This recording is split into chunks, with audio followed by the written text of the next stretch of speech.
You'll have to wait. The flight attendant said, her voice a dismissive line as she served the white businessman across the aisle. She saw a 12-year-old black girl, not a child in the midst of a life-threatening allergic reaction. As Zora's throat tightened, her antihistamine useless without water, the flight attendant was oblivious to a critical fact. Watching from first class was Malcolm Johnson, the girl's father. He was not just another passenger. He was the billionaire who had secretly acquired the entire airline just 8 months prior, and he was witnessing this act of cruelty firsthand. Malcolm Johnson wasn't always the billionaire owner of Skyway Airlines. Born in Harlem to working-class parents, he had climbed his way to success through grit, determination, and an uncanny ability to identify undervalued companies. At 42, he had achieved what most could only dream of. But his greatest treasure remained his 12-year-old daughter, Zora. Since losing his wife Illa to an aggressive form of cancer, when Zora was just 5, Malcolm had raised their daughter alone, balancing the demands of his growing business empire with the needs of a grieving child. Their bond had only strengthened through adversity. With Malcolm fiercely protective, yet determined to raise a daughter who could stand on her own in a world that would often judge her by the color of her skin before the content of her character. Despite his wealth, Malcolm maintained a surprisingly low profile. Few outside business circles recognized his face, a privacy he cultivated deliberately. He had acquired Skyway Airlines just 8 months earlier, seeing potential in the struggling carrier that others had missed. To truly understand a business, you must experience it as a customer, he often told his executive team. This philosophy explained why he and Zora were now flying commercial to Paris rather than taking his private jet. The trip was a celebration of Zora's academic achievements despite her health challenges. She had maintained straight A's throughout the year while managing mild asthma and several allergies that sometimes interfered with her school attendance. They were headed to Paris for a week-long tour of museums, historical sites, and, of course, a visit to Disneyland Paris. Malcolm had made a conscious parenting decision for this flight. He booked himself in first class but placed Zora in premium economy.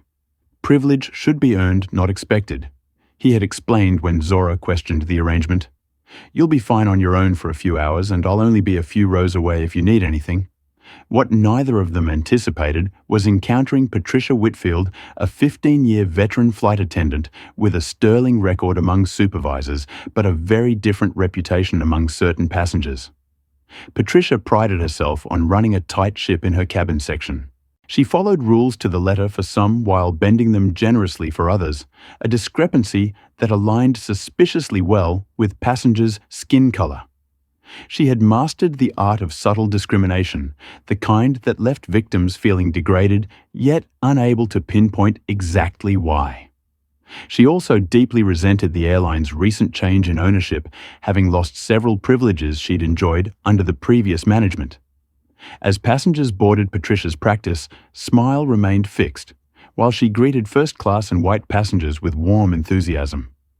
When Zora approached with her boarding pass, Patricia barely acknowledged her checking her ticket with a curt seat 14B without the welcome aboard she had offered to the previous passenger. Zora settled into her seat, excited about her first international flight, despite the minor rudeness. 2 hours into the flight, she opened a package of cookies from the snack service. Unknown to her, they contained trace amounts of nuts not listed on the package. Within minutes, she felt the first warning signs of an allergic reaction, a slight tingling on her tongue, and a warming sensation in her throat. Being responsible for her health from a young age, Zora recognized the symptoms immediately. She needed water to take her antihistamine medication, which she always carried. When the beverage cart approached, she politely asked Patricia for a cup of water. "I'll get back to you," Patricia replied dismissively, promptly serving the white businessman across the aisle. 10 minutes passed, and Patricia had served every passenger in the vicinity except Zora. The tingling in her mouth was intensifying, and her throat felt increasingly tight. Zora pressed the call button, watching anxiously as the light above her seat illuminated. The symptoms were progressing faster than usual. She pressed the button again, trying to catch Patricia's eye as the flight attendant glanced directly at the call light before turning away to chat with another crew member. By now, Zora's breathing had become labored. She pressed the call button a third time, her small hand trembling as panic began to set in. Patricia Whitfield noticed the illuminated call button above seat 14B for the third time and rolled her eyes. With deliberate slowness, she walked to Zora's row, and without asking what the young girl needed, simply reached up and turned off the call button. "The button is for emergencies," only she stated coldly, loud enough for nearby passengers to hear, "not for impatient children."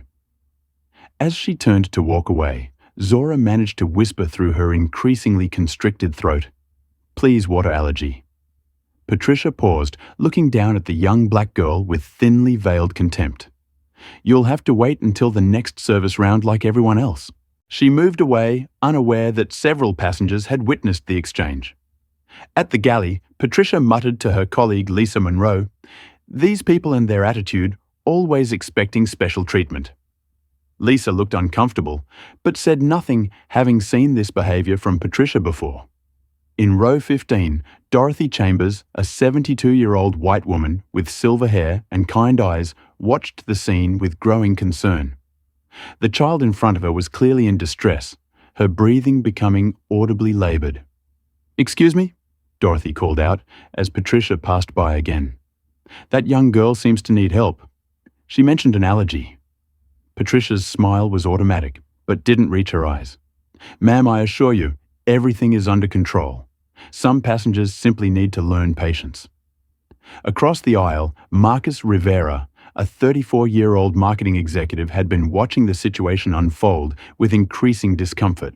Discreetly, he took out his phone and began recording, keeping the device partially hidden behind the in-flight magazine. Zora's condition was deteriorating quickly. Her face had begun to flush, and she was taking rapid, shallow breaths. The antihistamine pill sat in her palm, useless without water to swallow it. A young woman in the seat next to her finally noticed her distress. "Are you okay?" she asked, alarmed by Zora's appearance. Zora could only shake her head. The woman immediately offered her own half-finished bottle of water. "Here, take this." Zora gratefully accepted swallowing her medication, but the reaction had progressed too far for the antihistamine alone to counter it effectively. She needed her emergency epinephrine pen, which was in her backpack in the overhead compartment. Meanwhile, in first class, Malcolm Johnson was absorbed in reviewing acquisition proposals on his laptop, trusting that his daughter was safely enjoying the flight just a few rows behind. Patricia returned to the galley area where the junior flight supervisor Carter Wilson was preparing coffee for the first-class cabin. "Having trouble in economy?" he asked, having noticed the repeated call button from Zora's seat. Patricia waved dismissively. "Just an entitled kid making demands." "Nothing I can't handle." She leaned closer, lowering her voice. "You know how they can be. No respect for authority." Carter glanced toward the economy cabin, hesitating. New to his supervisory role and eager to maintain good relationships with the senior crew, he nodded non-committally and continued with his tasks. The recording on Marcus's phone had captured Patricia's neglect of Zora while promptly serving white passengers. It also caught a damning exchange as Patricia passed by his row. "They never teach their kids manners," she murmured to another attendant with a pointed glance toward Zora. Summoning courage from deepening desperation, Zora managed to stand on shaky legs as Patricia passed by again. "Please," she said, her voice barely audible as her throat continued to constrict. "I need help." Then, with the directness of a child who had seen too much in her young life, she added, "Is it because I'm black? What would you do if you witnessed such blatant discrimination?" Comment number 1, if you think Zora was right to speak up, or number 2, if you think she should have remained quiet to avoid confrontation. Like this video if you believe no child should ever face discrimination for their race. And subscribe to our channel for more eye-opening stories of courage in the face of injustice. The question is, will anyone stand up for Zora as her condition worsens, or will Patricia's prejudice go unchallenged at 35,000 ta eft? Let's continue this shocking true story. Patricia's face contorted with indignation at Zora's question. Excuse me? She snapped loud enough for the surrounding rows to hear. How dare you make such an accusation? You are causing a disturbance on this aircraft, and I will not tolerate it. She loomed over the 12-year-old, using her physical presence as intimidation. If you continue this behavior, I will have security waiting for you when we land in Paris. The threat hung in the air, shocking nearby passengers. Dorothy Chambers from row 15 unbuckled her seatbelt. Now see here, the elderly woman said, rising to her feet despite the seatbelt sign. This child is clearly unwell and asking for water. What possible reason could there be to refuse her? Patricia turned to Dorothy, her professional mask slipping further. Ma'am, please return to your seat. I am handling this situation. Marcus Rivera stood up as well. Phone still recording. No, you're not handling it. You're making it worse. The girl needs medical attention. The cabin began to divide. Some passengers watched in uncomfortable silence while others began to speak up. A businessman in a tailored suit asked loudly why the disruption wasn't being dealt with, while a college student announced that she was a pre-med major and thought the child was having an allergic reaction. Patricia reached for the cabin phone. Captain, this is Patricia.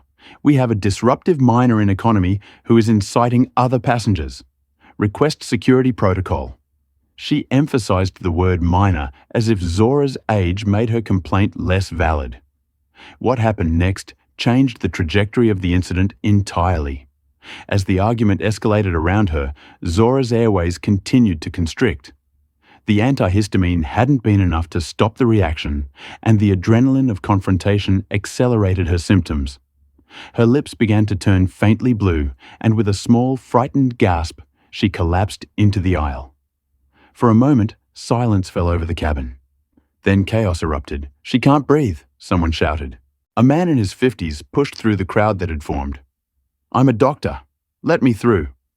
Dr. Alan Michaels knelt beside Zora, checking her pulse and airway.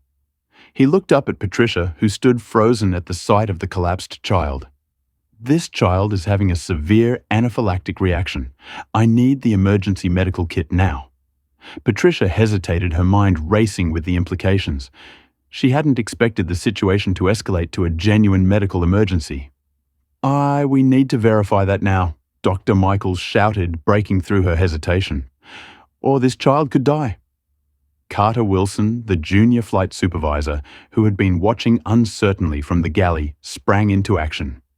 He rushed to retrieve the emergency kit while radioing for any additional medical personnel on board. In first class, Olivia Chen, a flight attendant who had served Malcolm his second cup of coffee, received an urgent message through her earpiece. Mr. Johnson. She approached his seat discreetly. I believe there may be a situation involving your daughter in economy. There's a medical emergency with a young girl. Malcolm's head snapped up, his calm demeanor instantly replaced by alarm. He closed his laptop in one swift motion and was on his feet before Olivia finished speaking. Where? He demanded. When Malcolm reached the economy section, he found a crowd gathered around an aisle seat. Pushing through with determined strength, he saw his daughter lying on the floor, a stranger administering an injection from the emergency kit. Zora, he shouted, dropping to his knees beside her. I'm her father. What's happening? Dr. Michaels looked up, relieved to see a parent's severe allergic reaction. I've given her epinephrine from the kit. Her airway was closing, but she should start improving shortly. Malcolm held his daughter's hand, his usual composed business persona shattered by parental fear. She has allergies. She carries medication. His voice trailed off as he noticed Zora's unused epinephrine pen still in her backpack, which someone had retrieved from the overhead bin. He looked up, his gaze hardening as it landed on Patricia, who stood a few feet away. Her face a mask of professional concern that hadn't been there minutes before. What happened here? Malcolm demanded, his voice cutting through the murmurs of the crowd. Why wasn't my daughter given assistance when she first showed symptoms? Patricia stepped forward, her demeanor completely transformed.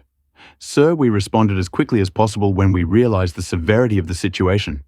These things can escalate very quickly. And that's not true. Dorothy Chambers interrupted. This child was begging for water for her medication, and this flight attendant ignored her repeatedly. Marcus held up his phone. I have it all on video. She deliberately ignored her while serving everyone else. Patricia's face palled, but she maintained her defensive stance. Sir, your daughter was being disruptive and making accusations. I was following protocol for unruly passengers. Malcolm rose to his full height, his voice dangerously quiet. My daughter, who is having a life-threatening allergic reaction, was unruly. Patricia, still unaware of who exactly she was speaking to, attempted to regain control of the narrative. Sir, I understand you're upset, but you weren't present for the entire situation. Perhaps your daughter didn't clearly communicate the seriousness of her condition. The passengers who had witnessed everything erupted in objections, but Malcolm raised a hand, silencing them with the natural authority of someone accustomed to commanding boardrooms. He looked directly at Patricia. I think it's time we had a proper conversation about what happened here.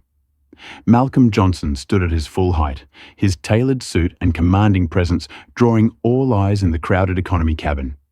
The epinephrine was beginning to work. Zora's breathing had eased slightly, though Dr. Michaels continued to monitor her closely. Before we continue this conversation, Malcolm said, his voice calm but resonating with controlled fury. Perhaps I should introduce myself properly. He reached into his jacket pocket and removed a business card, handing it to Patricia with deliberate slowness. Malcolm Johnson, majority owner and chairman of Skyway Airlines. The color drained from Patricia's face as she stared at the card, then back at Malcolm. Around them, passengers murmured in surprise. Some took out phones to capture the moment. Carter Wilson, the junior flight supervisor, pushed forward through the crowd. His earlier reluctance to get involved suddenly replaced by desperate damage control. Mr. Johnson, sir, I had no idea you were on board. I assure you this is not representative of our standard service. Malcolm ignored him, keeping his eyes fixed on Patricia. I fly on my airlines regularly, usually unannounced, to experience the service as our customers do. Today, I arranged for my daughter to fly in economy while I worked in first class. His voice remained measured, but ice had crept into his tone. I never imagined that decision would nearly cost her life. Patricia fumbled for words. Her usual confidence shattered. Mr. Johnson, there's been a misunderstanding. I wouldn't if I had known who she was. If you had known who she was. Malcolm repeated softly, dangerously. So you're admitting that her identity would have changed your treatment of her? Before Patricia could respond, a notification sound pinged from several phones throughout the cabin. The video that Marcus had been recording had already been uploaded to social media through the plane's Wi-Fi and was beginning to circulate. This is trending, someone announced. Skyway racism is gaining traction.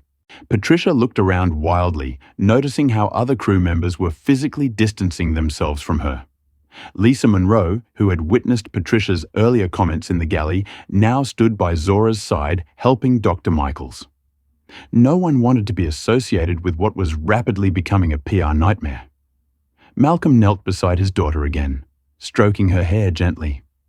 "How are you feeling, Butterfly?" he asked, using his special nickname for her. Zora managed a weak smile. "Better," she whispered horrously. "Throw still hurts." Malcolm turned to Dr. Michaels. "Will she need further medical attention?" The doctor nodded. "The epinephrine has stabilized her for now, but she should be seen by a hospital in Paris. Anaphylactic reactions can sometimes have a biphasic response, with symptoms returning hours later." Malcolm nodded his understanding, then stood again, addressing Carter. "I want a full incident report from every crew member involved, separately documented." He turned to the passengers who had witnessed the events. "For those who recorded what happened or are willing to provide statements, the airline will be in contact to gather your accounts." Patricia, desperately trying to salvage the situation, stepped forward. "Mr. Johnson, please allow me to explain. There were many demands from multiple passengers, and in the confusion, I may have misunderstood the urgency of your daughter's request. It was never my intention." Malcolm cut her off with a raised hand. Ms. Whitfield, at this moment, I'm not interested in your explanations. My priority is my daughter's well-being. He turned to Carter. Ms. Whitfield is relieved of her duties for the remainder of this flight. She is to remain in the crew rest area until we land. Carter nodded vigorously.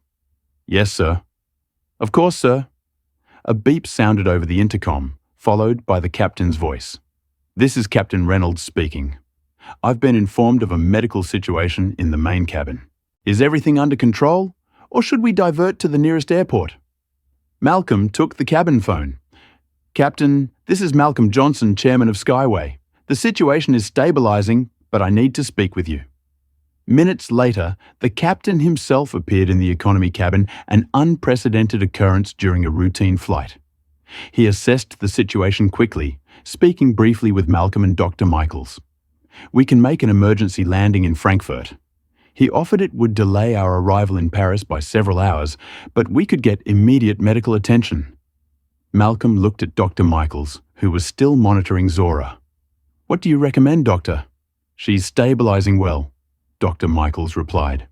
As long as we monitor her closely and have access to another dose of epinephrine if needed, continuing to Paris should be safe. They have excellent medical facilities there. Malcolm nodded. Then we continue to Paris, Captain. But I want senior crew members attending to this section for the remainder of the flight, and I'll be staying here with my daughter. As Patricia was escorted to the crew rest area, passengers watched in stunned silence. The power dynamics had shifted completely. The woman who had wielded her authority so callously, minutes before, was now being removed from view. While the child she had dismissed was revealed to be the daughter of the airline's owner. Social media was already ablaze with the story, an object lesson in the danger of discrimination in the age of smartphones and Wi-Fi. Malcolm settled into the empty seat next to Zora, pulling out his phone to make arrangements for medical care upon their arrival in Paris. Around them, the cabin buzzed with whispered conversations. Passengers processing the dramatic turn of events they had just witnessed. None of them realized that this incident was only the beginning of a much larger storm brewing within Skyway Airlines, one that would expose deep-rooted problems far beyond a single flight attendant's behavior. As the flight continued toward Paris, Malcolm held his daughter's hand while processing the magnitude of what had just happened. The cabin had reorganized. Several passengers had offered to switch seats so Malcolm and Zora could sit together comfortably. Dr. Michaels remained nearby, periodically checking on Zora's vital signs. Malcolm couldn't help but consider how differently this scenario might have played out for a child without his resources and connections. If Zora wasn't my daughter, he thought, would anyone have stood up for her at all? His mind drifted back to his own childhood long before his wealth had afforded him protection against society's prejudices. Growing up in Harlem, he had faced countless micro and macroaggressions, from being followed in stores to being pulled over by police for driving a car that looked too expensive for someone like him. Money and success had insulated him somewhat, but never completely. And now his daughter was learning the same harsh lesson. At 35,000 FT, with nowhere to escape. Zora stirred beside him, her eyes clearer now that the medication had taken full effect. "Dad," she whispered, her voice still raspy from the reaction. "Did I do something wrong?" The question pierced Malcolm's heart. No butterfly. Absolutely not. You did everything right. You asked for help when you needed it, and you spoke up when you weren't being treated fairly. She looked down at her hands. But if you hadn't been here... Malcolm squeezed her fingers gently. That's why we have to change the system, not just individual behaviors. One person shouldn't have the power to deny another basic human decency. Around them, the economy cabin had divided into distinct factions. Most passengers expressed outrage over Patricia's behavior, sharing their own observations with each other and on social media. A smaller group, however, defended the flight attendant, suggesting that Zora must have been rude or unclear, that Patricia couldn't possibly have known about the severity of the allergy, or that race had nothing to do with the incident. A middle-aged white man in a business suit leaned across the aisle toward Malcolm. "Listen, I'm sure this has been unpleasant, but Making it about race seems excessive. I've seen flight attendants have bad days with all kinds of passengers. Malcolm regarded him coolly. When you've experienced racial discrimination, your entire life you develop a sixth sense for it. My daughter recognized it immediately, even through her medical distress. The man retreated uncomfortable with the direct confrontation of his privilege. At the front of the aircraft, Captain Reynolds made an urgent call to Skyway headquarters in Atlanta. The airline's senior leadership team had been jolted from their routine day by news of the unfolding PR disaster. Social media monitoring had flagged the viral video, which was spreading rapidly with hashtags like "A Skyway Racism and Justice" for Zora gaining traction. In the crew rest area, Patricia sat alone, alternating between indignation and panic. She took out her phone, searching for the viral video to assess the damage to her reputation. As she watched herself ignore Zora's repeated requests while promptly serving white passengers, the reality of her actions began to sink in.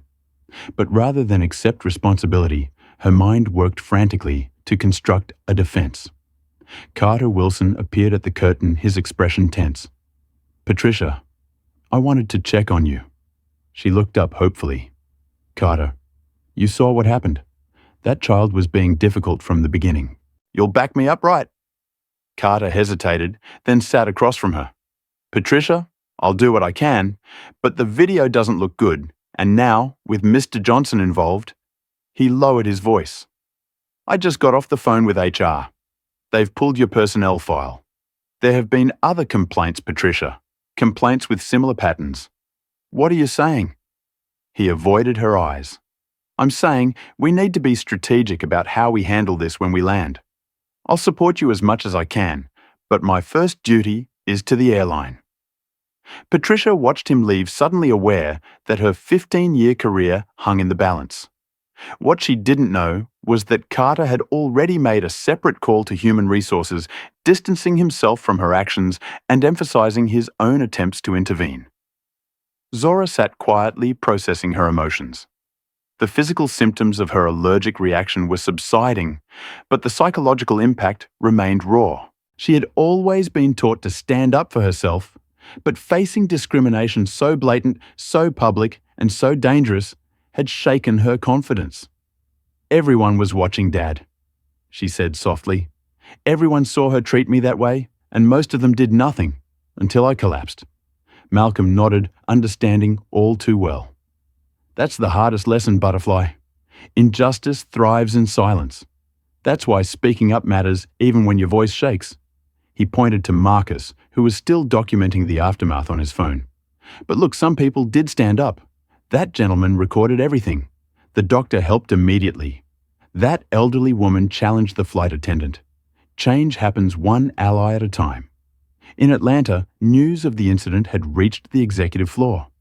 Senior Vice President of Operations Richard Davis assembled an emergency response team, his focus entirely on damage control rather than addressing the underlying issue. "Get our legal team on standby," he instructed his assistant. "And call our PR firm. We need a statement ready the moment this hits mainstream media." His assistant hesitated. "So Mr. Johnson has been trying to reach you directly?" Davis froze. Having the owner's daughter at the center of a racial discrimination incident complicated matters tremendously. "Tell him I'm gathering all the facts, and we'll call him back within the hour." Throughout the cabin, passengers continued to discuss the incident in hushed tones. The video had garnered over 50,000 views already, and news outlets were beginning to pick up the story. What none of them realized was that this incident would become a watershed moment, not just for Skyway Airlines, but for how corporations address systemic discrimination within their ranks. What would you do if you were Malcolm Johnson? Comment number 1, if you would use your power to immediately fire Patricia. Or number 2, if you would address the deeper systemic issues at the airline. Hit the like button if you believe corporations should be held accountable for the discriminatory actions of their employees, and subscribe for more stories that expose injustice in unexpected places. The question remains, will Malcolm seek personal revenge for his daughter's suffering, or will he use this painful incident to create lasting change within his company? Continue watching to see how this powerful businessman responds when discrimination hits this close to home. The pilot's announcement that they were beginning their descent into Paris, Charles de Gaulle Airport, created a ripple of tension through the cabin. For most passengers, landing signaled the end of their journey. For Malcolm and Zora Johnson, it was merely transitioning from one battlefield to another. Malcolm's phone had been buzzing constantly with messages from airline executives, board members, and his personal assistant, who had already arranged for a medical team to meet them at the gate. What he hadn't anticipated was the media presence that awaited them. As the plane taxied to the gate, Captain Reynolds received an urgent communication from the control tower. Skyway 477, be advised, there are police authorities requesting to board upon arrival. Also, please be aware there is significant media presence in the terminal. The captain relayed this information to Malcolm, who nodded grimly. Not unexpected, the video has gone viral. In the crew rest area, Patricia was formulating her defense strategy. She had convinced Carter to visit her again under the guise of checking on her well-being. "Carter, you know I've always been professional," she insisted, her voice low and urgent. "This is being blown completely out of proportion.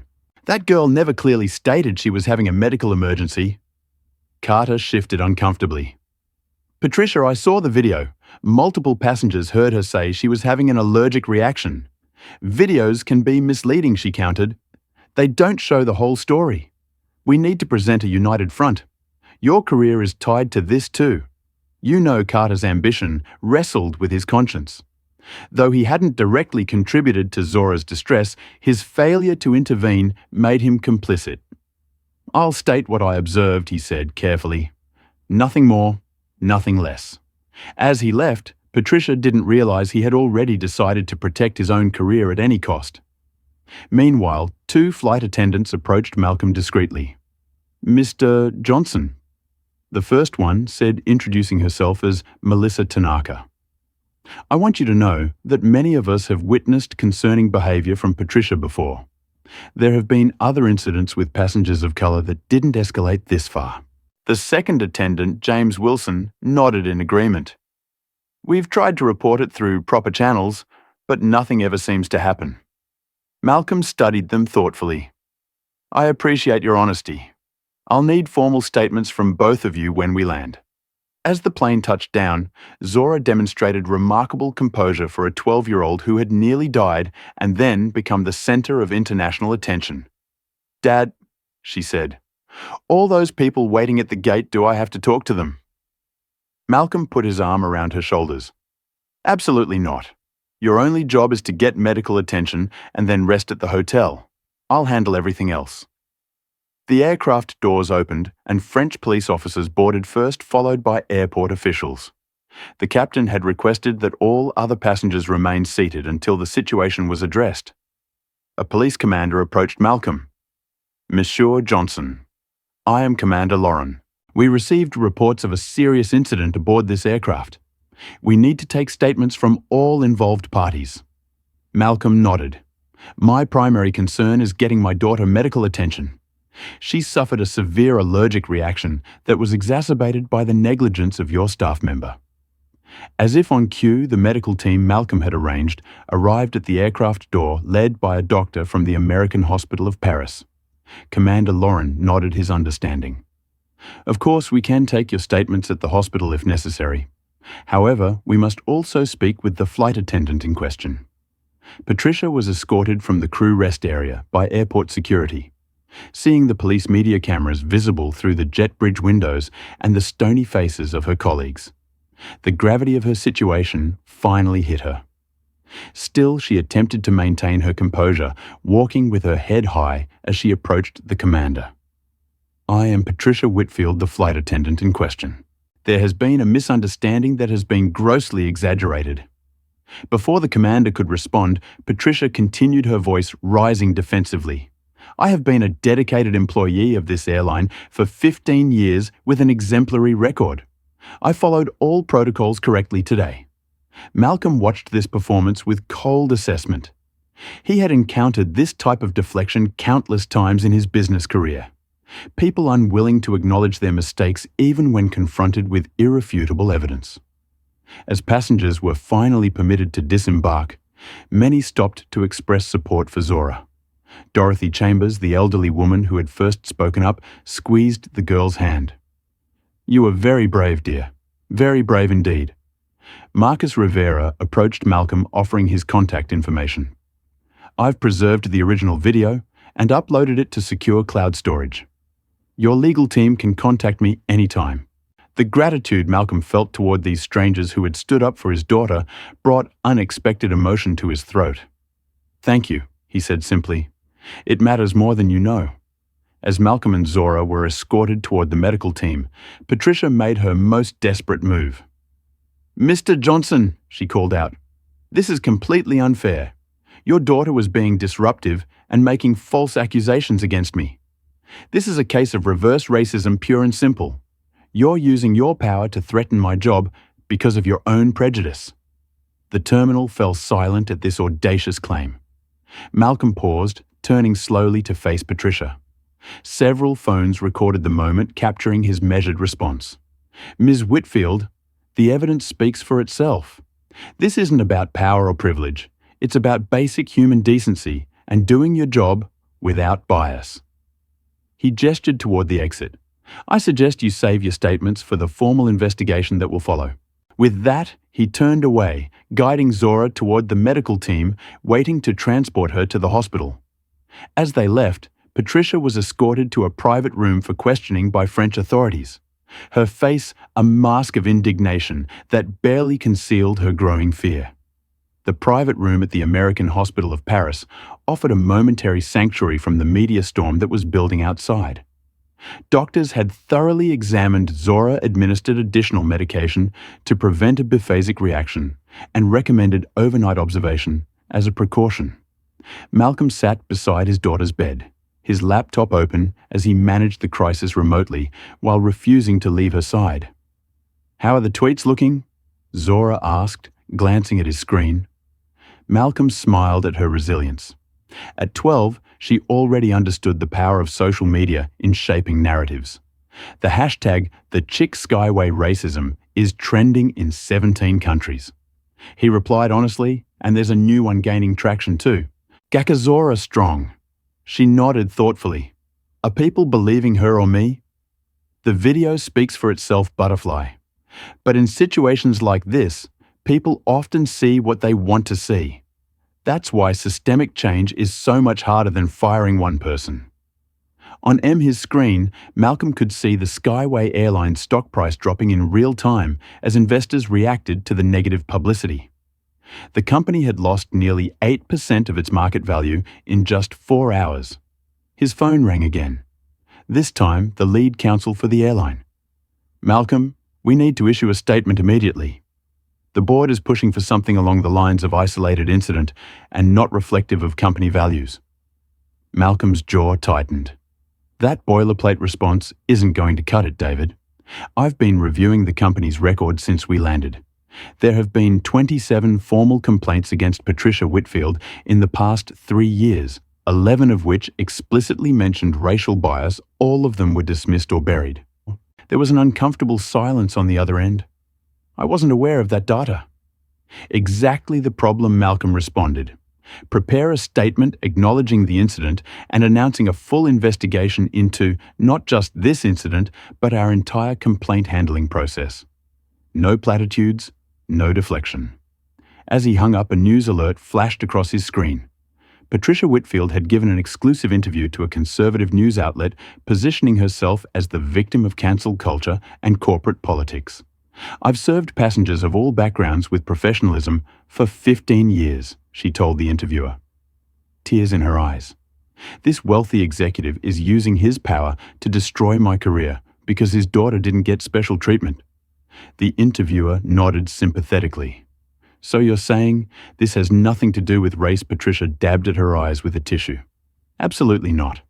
If anything, I'm being discriminated against now because I'm white. They're making an example of me to appear progressive." Malcolm closed the video disgusted but not surprised. He had seen this playbook before. Deny, deflect, and then claim reverse discrimination. His phone buzzed with a text from his assistant. Carter Wilson just gave a statement to the press, distancing himself from Patricia and claiming he tried to intervene. The betrayal was coming from all sides. Now, in the hospital room, Zora was sappy. Speaking with a child psychologist, Malcolm had arranged to help her process the trauma. "I kept thinking, if I just ask nicely enough, she'll help me," Zora explained. "But nothing I did mattered because of how she saw me." The psychologist nodded. "That's a heavy realization for someone your age. How are you feeling about it now?" Zora considered the question seriously. Sad, angry, but mostly determined. "Dad always says, we can't control how people treat us, only how we respond." Outside the hospital, journalists from around the world had gathered, sensing that this story had all the elements of a viral phenomenon, race-class corporate power, and the inherent drama of injustice captured on video.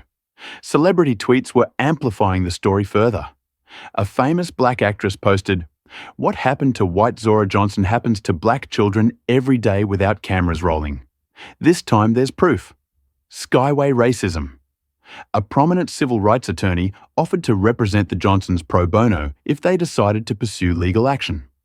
Meanwhile, at Skyway's headquarters in Atlanta, emergency meetings continued through the night, despite the time difference. The company's crisis management team had divided into two camps.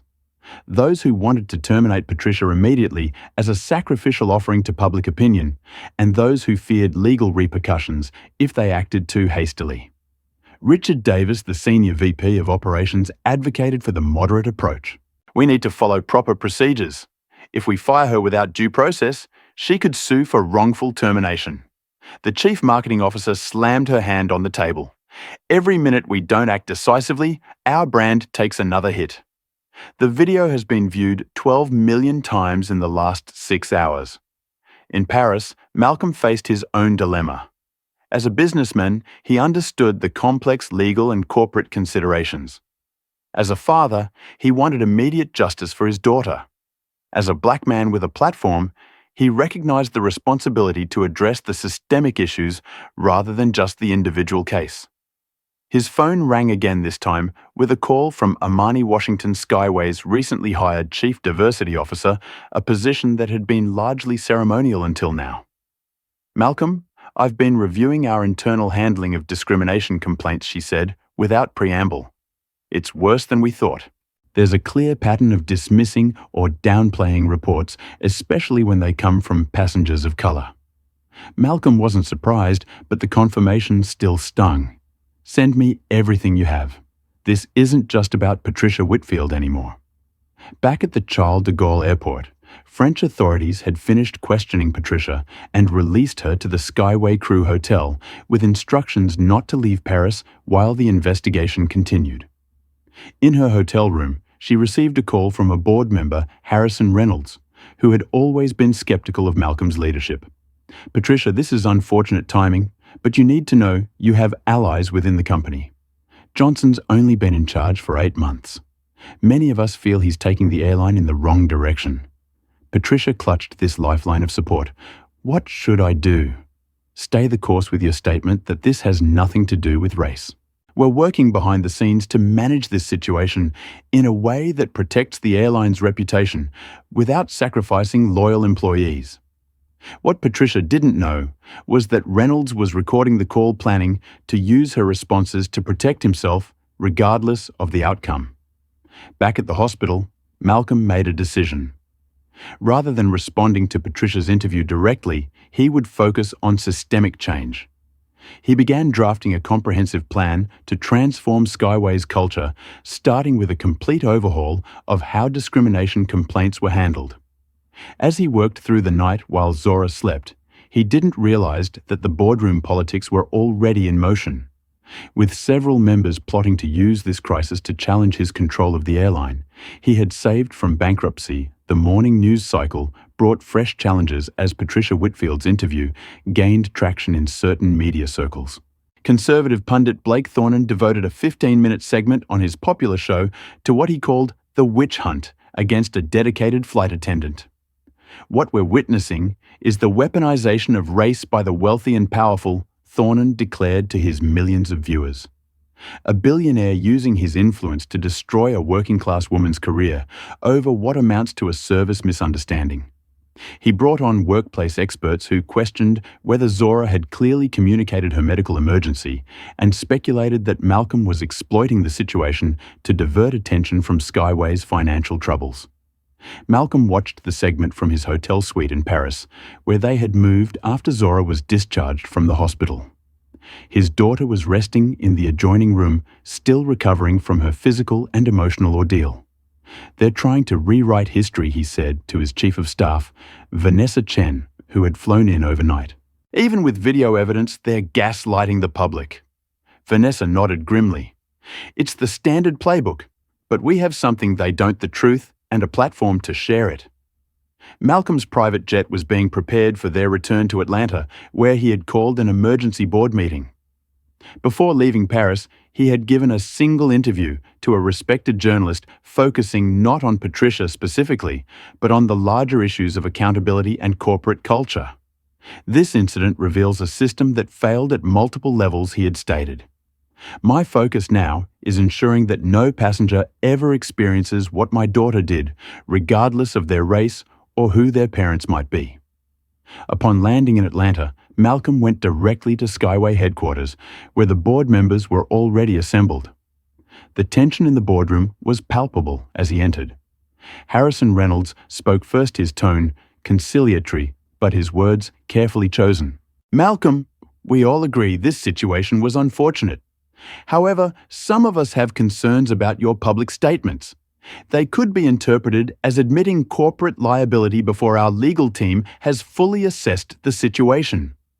Malcolm surveyed the room, noting which board members nodded in agreement with Reynolds. "I appreciate your concerns, Harrison, but let me be clear. I'm not here to debate whether we have a problem. The evidence is irrefutable. I'm here to outline how we're going to fix it." He distributed tablets containing a comprehensive report compiled by Amani Washington's team. This document contains evidence of 63 discrimination complaints filed against our airline in the past 2 years. 80% were dismissed without thorough investigation. 40% involved the same 10 employees, including Patricia Whitfield. The board members exchanged uneasy glances as they scrolled through the damning data. Malcolm continued, "I've assembled a task force to overhaul our hiring, training, and complaint resolution processes. I'm also implementing a zero-tolerance policy for discriminatory behavior, effective immediately." Reynolds cleared his throat. "While these initiatives sound admirable, they represent significant operational changes that should be subject to board approval. Furthermore, regarding Ms. Whitfield specifically terminating her employment without due process could expose us to legal action." "I'm not suggesting we bypass due process," Malcolm countered.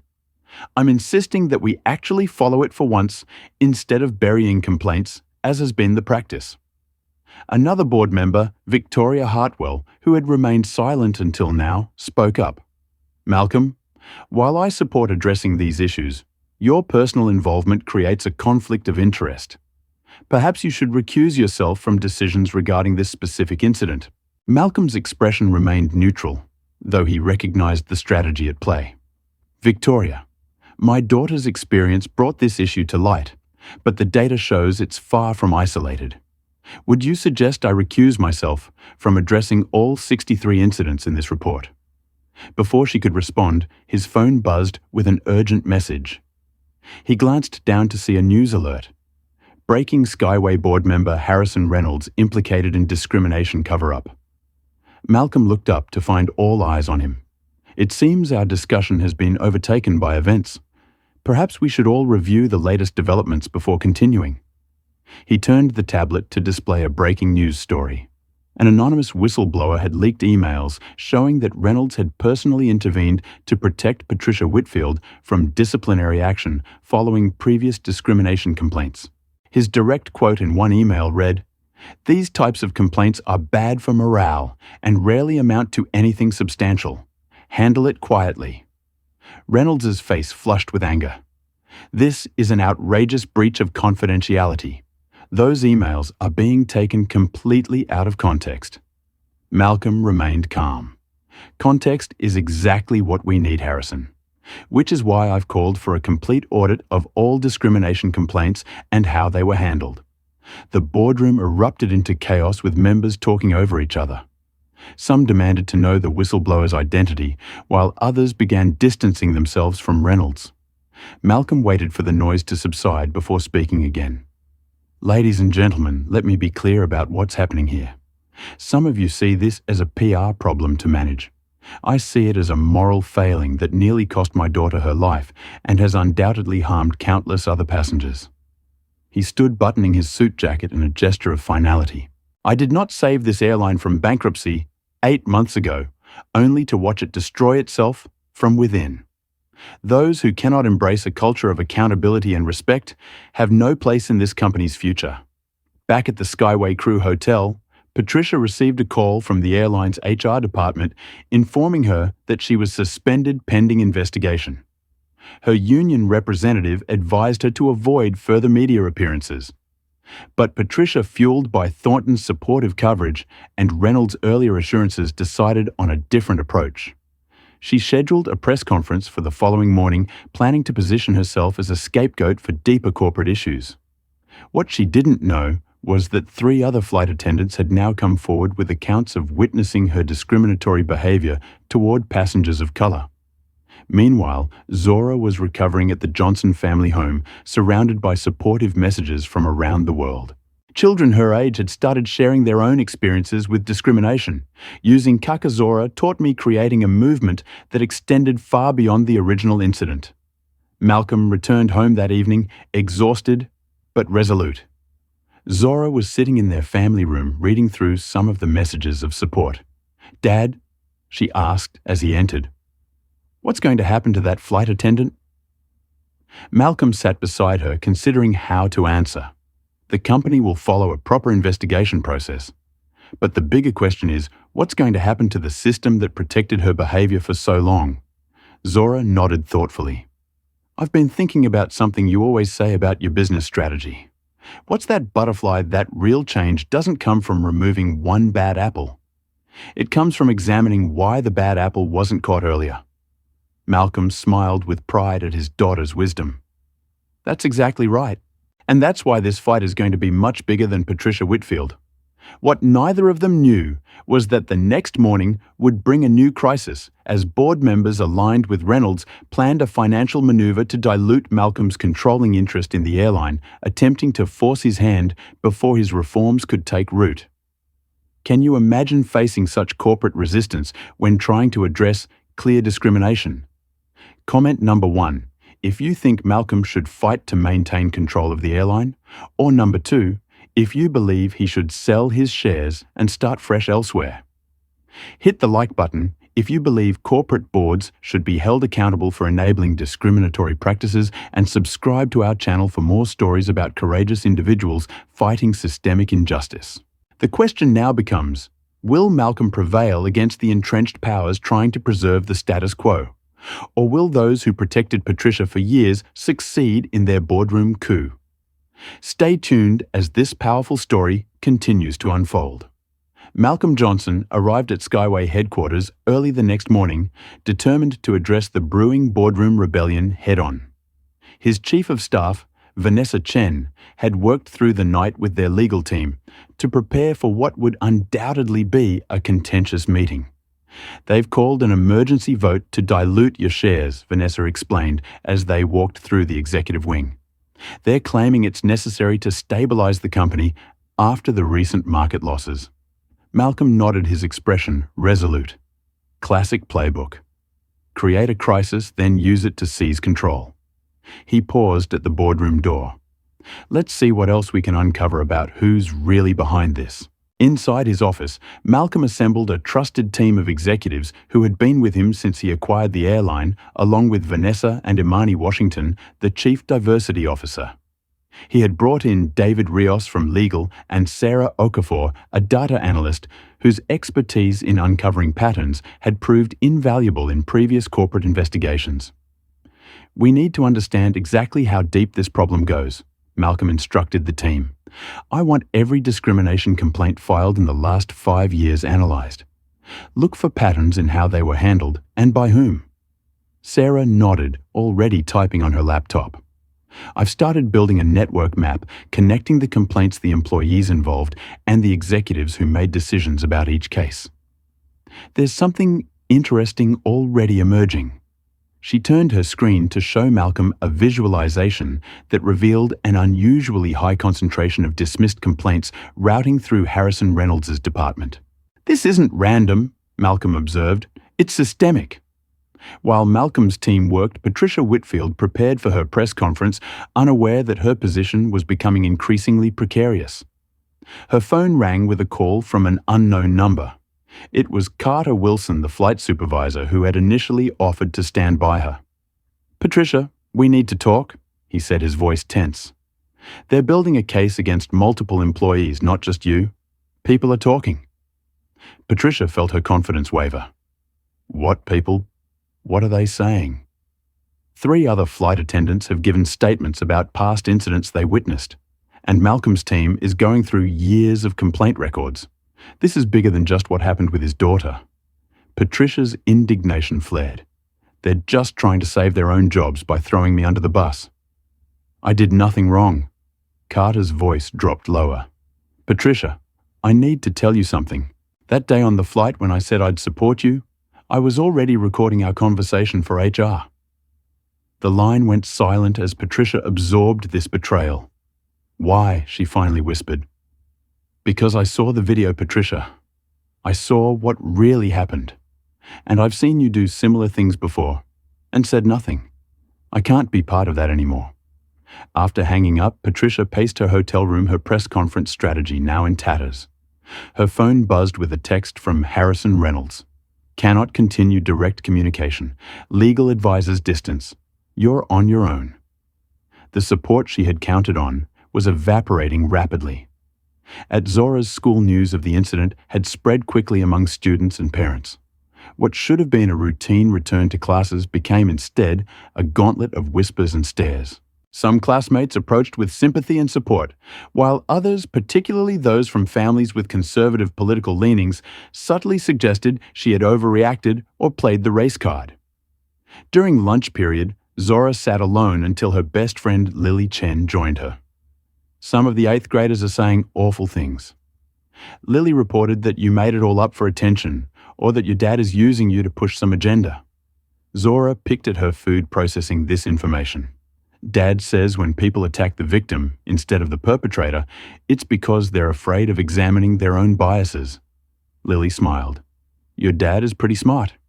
"Yeah," Zora agreed. "But it still hurts." Back at Skyway headquarters, Malcolm's investigation was uncovering disturbing evidence.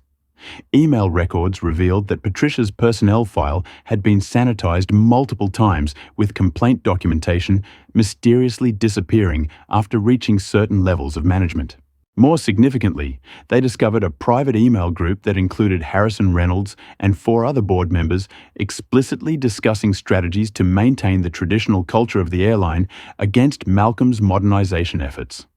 In one particularly damning exchange, Reynolds had written, "Johnson's diversity obsession will destroy what made this airline great. We need to manage these complaints quietly until we can restore proper leadership." Malcolm read the emails with a mixture of anger and vindication. This explains why Patricia felt so protected. She was the symptom, not the disease. His phone alerted him to breaking news. Patricia's planned press conference had been announced publicly. "Perfect timing," Malcolm remarked to Vanessa.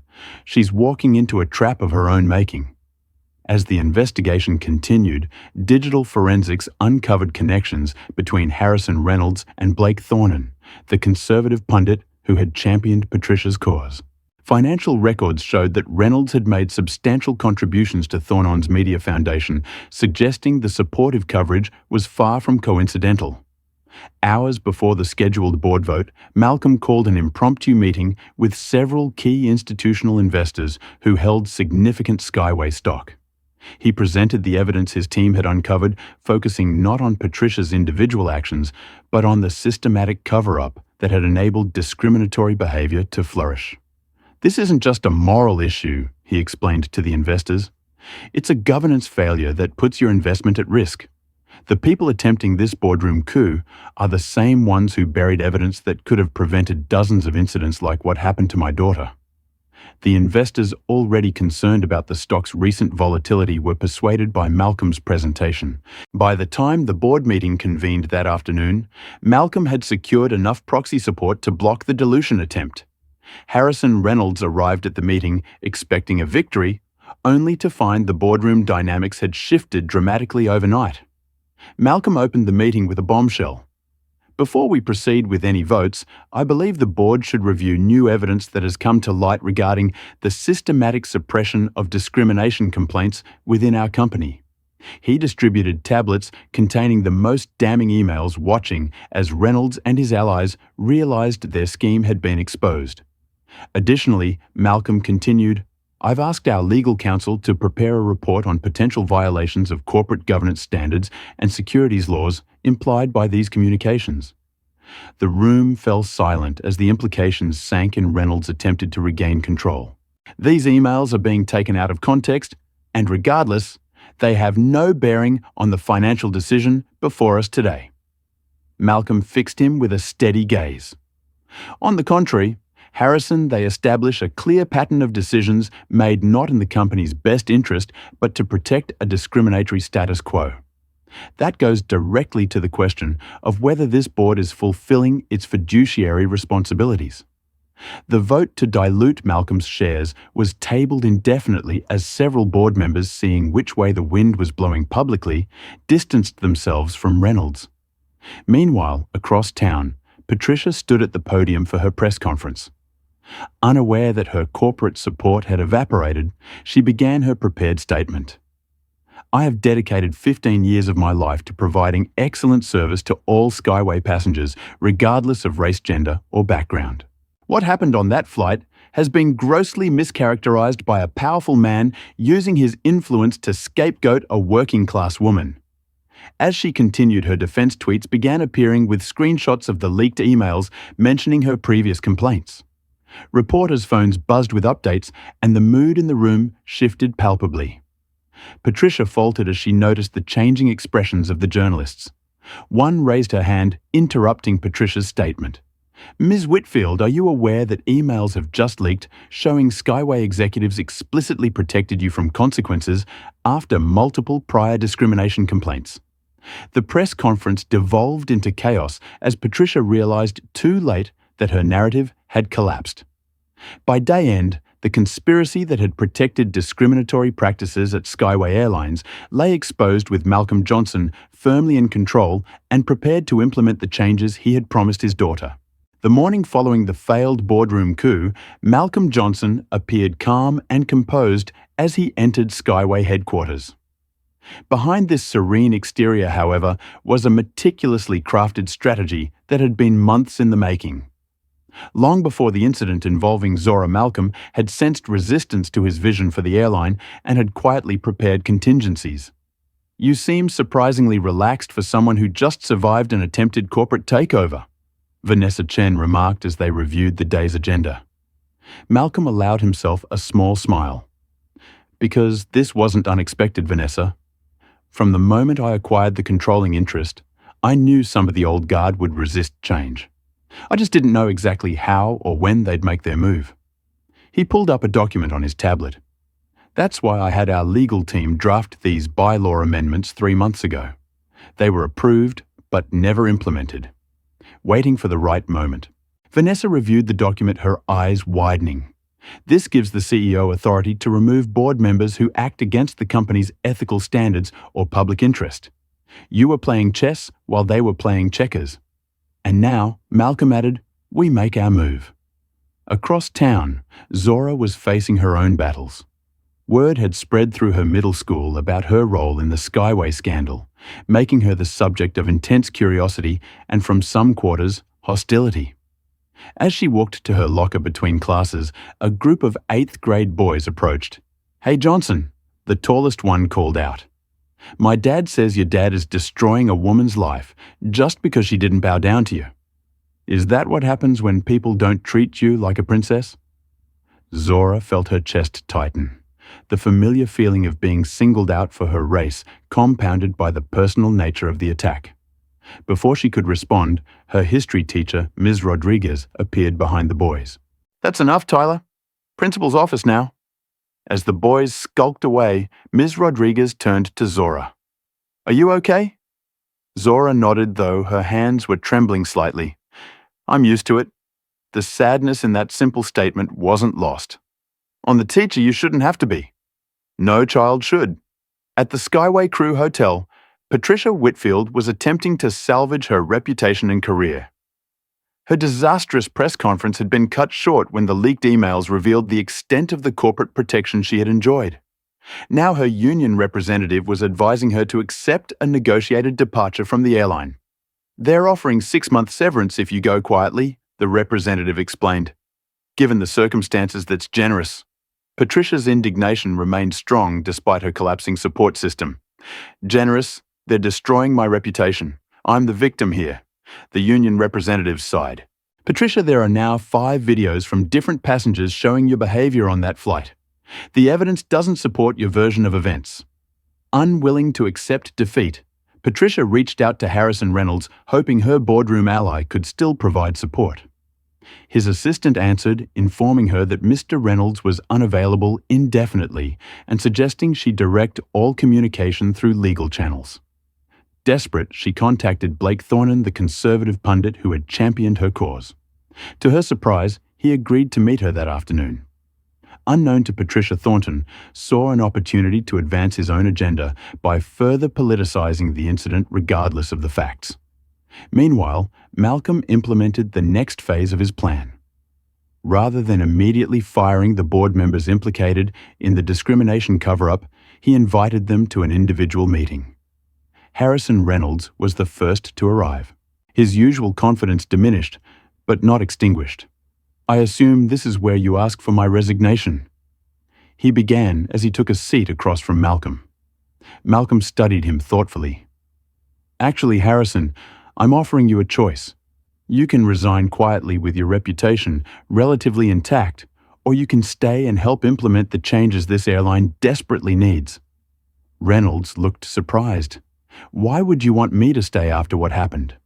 "Because transformation is more powerful when it includes former opponents," Malcolm explained. "And because your experience with this airline is valuable, even if your recent decisions weren't." He slid a tablet across the desk. "This is our new anti-discrimination framework. If you stay, you'll be expected to champion it publicly. And honestly, if that's not something you can do with integrity, then resignation is the better path." Reynolds skimmed the document, his expression unreadable. "I'll need time to consider this." Malcolm nodded. "You have until tomorrow morning." One by one, he held similar conversations with each implicated board member, offering the same choice: authentic participation in change or graceful exit.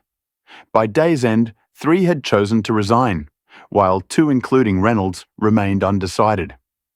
That evening, Patricia met with Blake Thornton at an upscale restaurant, hoping for a strategy to resurrect her public image.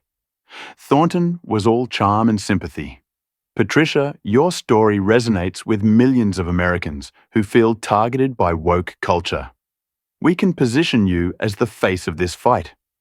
Patricia leaned forward eagerly. "How do we do that?" "I've prepared a statement that frames this as a direct attack on working-class white Americans. We'll release it tomorrow on my show, followed by a series of media appearances." What Thornton didn't mention was that his proposed narrative included several deliberately inflammatory claims about Malcolm and Zora that ranged from misleading to outright false. Patricia, seeing a lifeline, agreed without fully reviewing the content. At the Johnson home, Malcolm found Zora in their family library surrounded by books about civil rights history. She looked up as he entered. "Dad, I've been thinking about something. What's that butterfly?" She gestured to the books. "All these people fought so hard for so long, but we're still dealing with the same problems. Does anything ever really change?" Malcolm sat beside her, considering the question seriously. "Change isn't linear, Zora. It comes in waves. Sometimes we make progress, then face backlash, then push forward again. But yes, things do change. Not always as quickly or completely as we'd like, but they do. He pointed to a photo of his own parents at a civil rights march. Your grandparents couldn't have imagined me owning an airline. And while what happened to you on that flight was terrible, the fact that so many people recognized it as wrong and spoke up his progress compared to what they experienced, Zora nodded, absorbing this perspective. So what happens now with the airline? That depends partly on what you want, Malcolm replied. This started because of what happened to you. Your voice matters in how we respond. The following morning, Patricia appeared on Blake Thornton's show, where she delivered the prepared statement painting herself as a victim of cancel culture and corporate politics.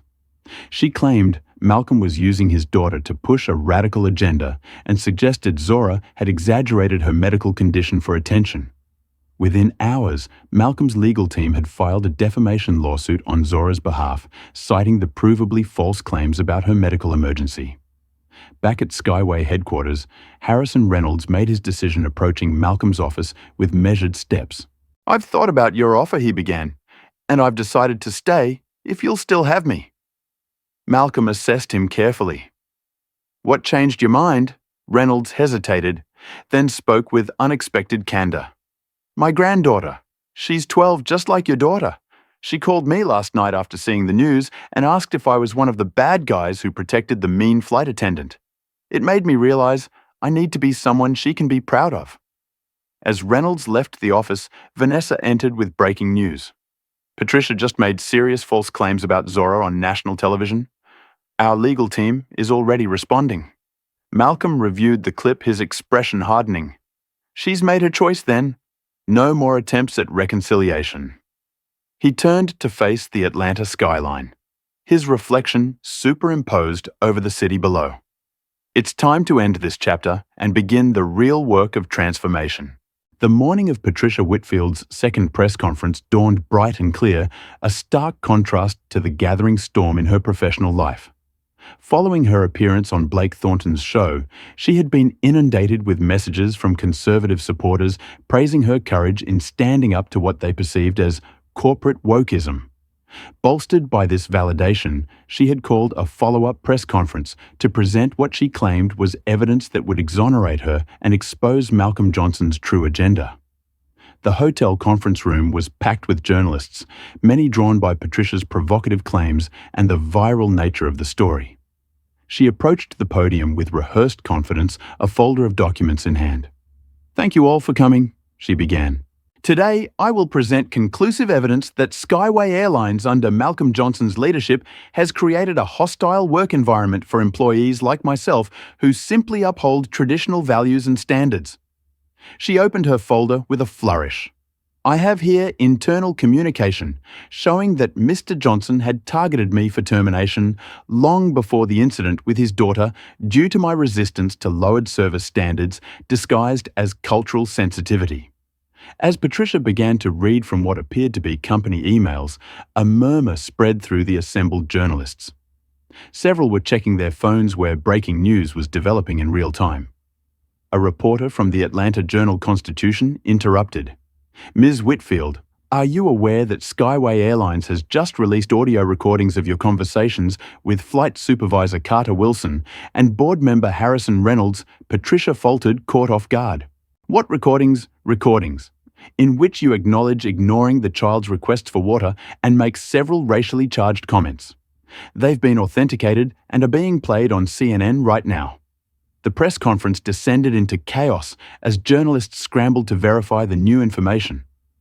Patricia stood frozen at the podium, watching her carefully constructed narrative collapse around her.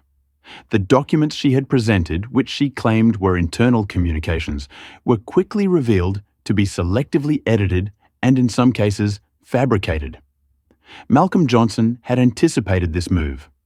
Since the incident, he had been meticulously gathering evidence, including recordings made by Carter Wilson during their conversations on the flight and afterward. Additionally, Harrison Reynolds, as part of his redemption arc, had surrendered recordings of his own conversations with Patricia in which he had made explicitly biased statements about passengers of color.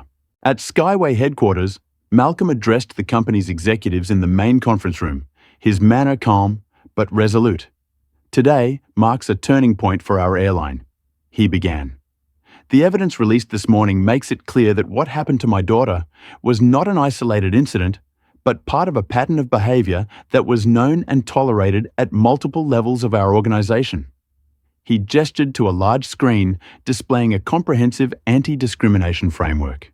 "This is the Skyway Accountability Initiative. It includes mandatory bias training for all employees, a transparent complaint investigation process overseen by an independent review board, and clear consequences for discriminatory behavior." There were murmurs of both approval and concern among the executives. Malcolm continued. "Some of you may wonder why I didn't simply fire Miss Whitfield and move on. The reason is simple. Removing one person doesn't fix a broken system. This isn't about punishing an individual. It's about transforming a culture.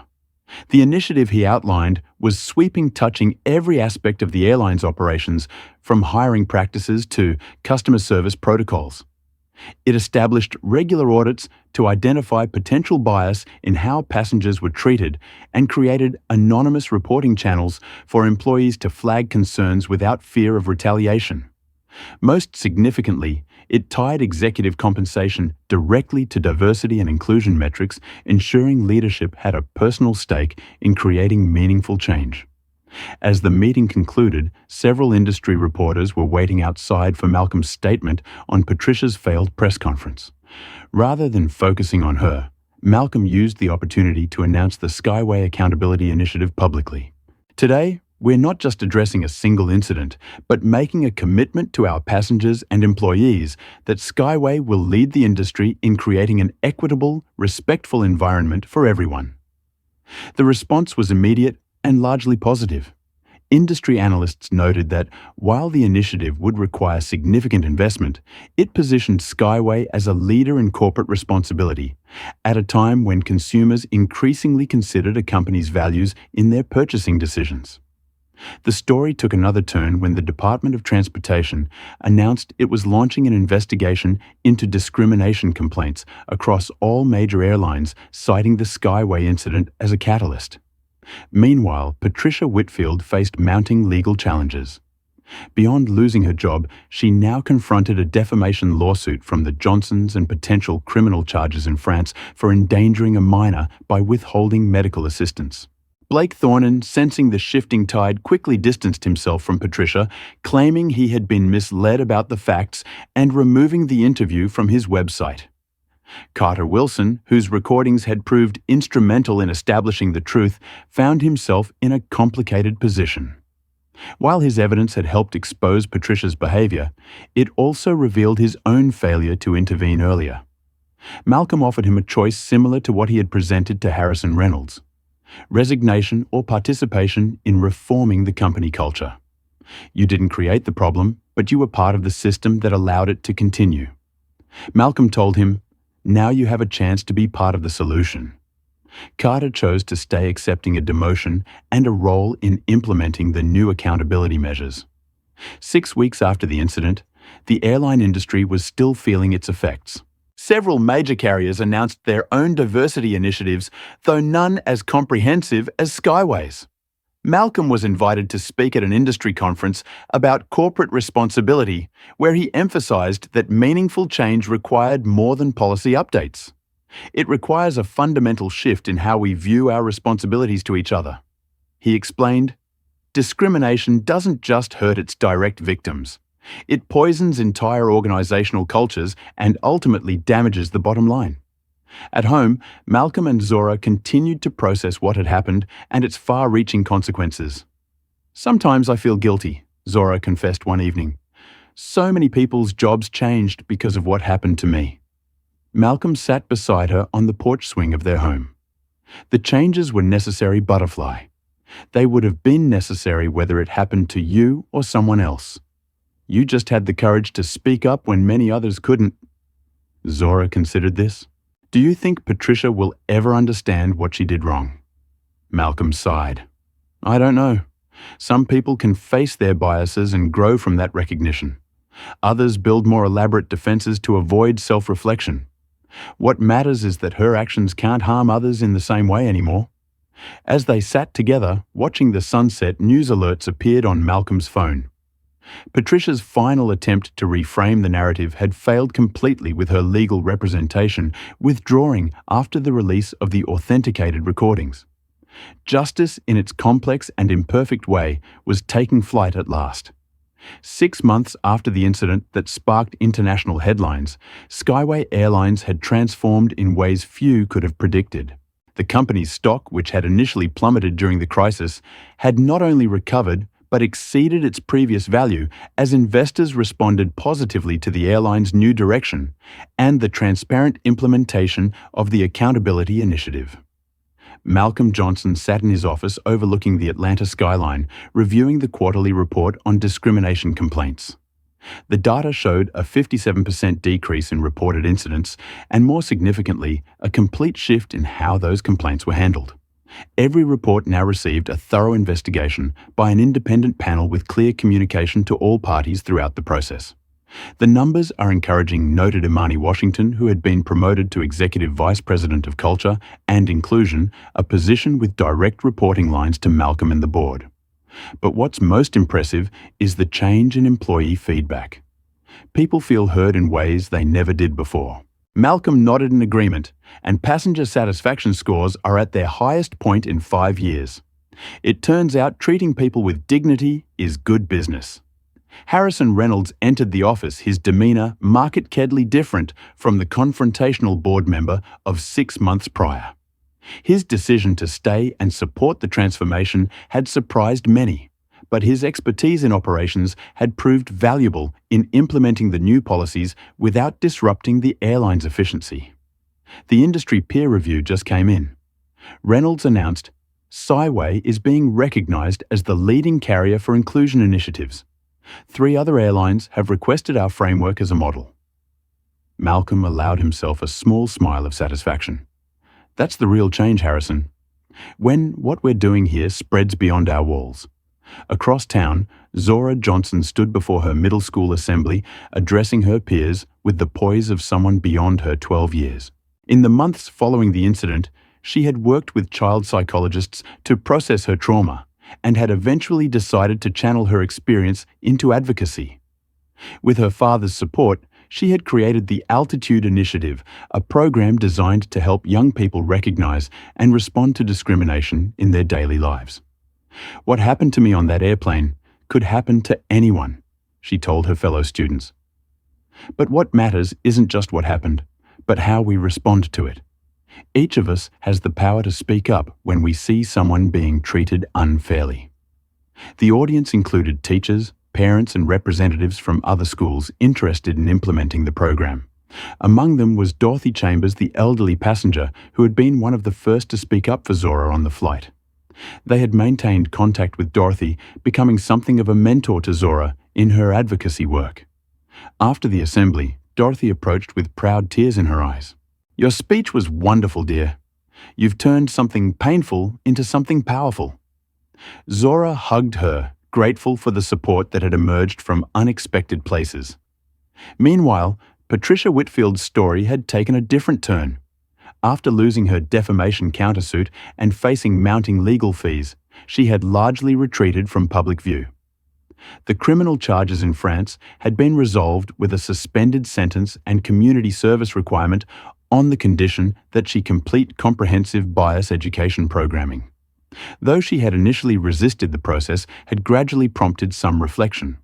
While she had not publicly acknowledged the racial components of her actions, she had stopped claiming complete innocence and had begun to recognize how her behavior had endangered a child. Her former colleagues at Skyway had moved forward under the new policies. Carter Wilson, after his initial demotion, had committed himself to the reform process with unexpected dedication. He now led training sessions for flight supervisors on intervention strategies, teaching them how to identify and address discriminatory behavior before it escalated. "I stood by once when I should have spoken up." He often began his sessions. "I'm here to make sure none of you make the same mistake." The airline industry as a whole had been forced to confront its record on discrimination. The Department of Transportation investigation had expanded to include all major carriers, resulting in new federal guidelines for handling discrimination complaints and protecting passengers' rights. Malcolm had testified before a congressional committee sharing Skyway's journey and the positive business outcomes of their diversity initiatives. On a crisp autumn morning, Malcolm and Zora prepared to board a Skyway flight to Paris, returning to the city that had been the site of both trauma and the beginning of transformation. This time, however, the circumstances were entirely different. They were traveling to accept an International Humanitarian Award for the Altitude Initiative, which had expanded beyond schools to include youth programs in 5 countries. As they approached the boarding gate, the lead flight attendant, a woman named Maya Williams, greeted them with a warm smile. "Welcome aboard, Miss Johnson and Mr. Johnson. It's an honor to have you flying with us today." Zora smiled in return, no longer anxious about the treatment she might receive. The crew on this flight reflected the airline's transformed culture, diverse in background, but unified in their commitment to treating all passengers with equal respect and attention. Once settled in their seats, Zora turned to her father. "It's weird coming back to Paris like this. Last time, everything was so scary and awful."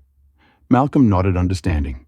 "And now," Zora thought for a moment, "now it feels like we turned something bad into something important.